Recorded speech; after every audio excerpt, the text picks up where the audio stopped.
Magandang buhay! Luto tayo ng ginisang udon, mga kapatid. Ayan.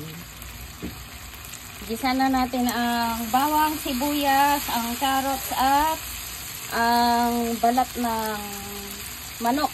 Yung ginamit natin pang sahog. Ayan. Durog na paminta. Tapos ilagay na natin ang udon.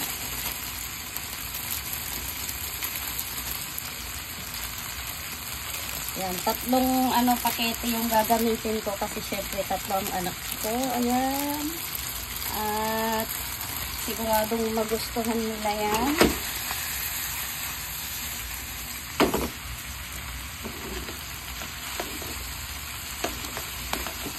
Hindi pa pala sa masyadong naghiwa-hiwalay. Tapos, lagay tayo ng maliit na mangkok na tubig. Yan. Mawawala naman yan mamaya.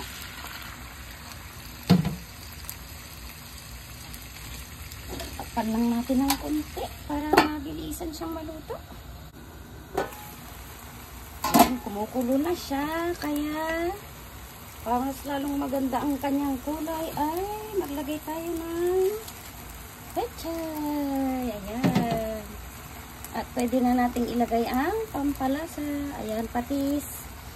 Tansyahan na lang din yan. Takpan natin. Para sabay nang maluto yung gulay.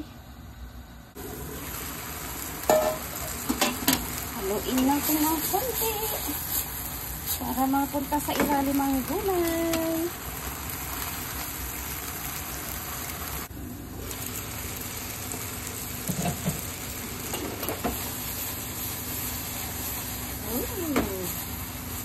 Yan, ganda na ng pagkakaluto niya. Hindi naman masyadong maganda pag sobrang matutuyuan yan. Yan. Luto na ang ating ginisang udon. Kaya titikman natin kung masarap siya.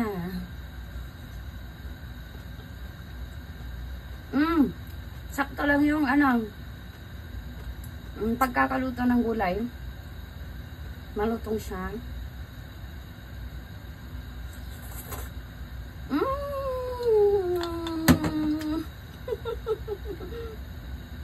Salamat sa panonood at suporta. Magandang buhay!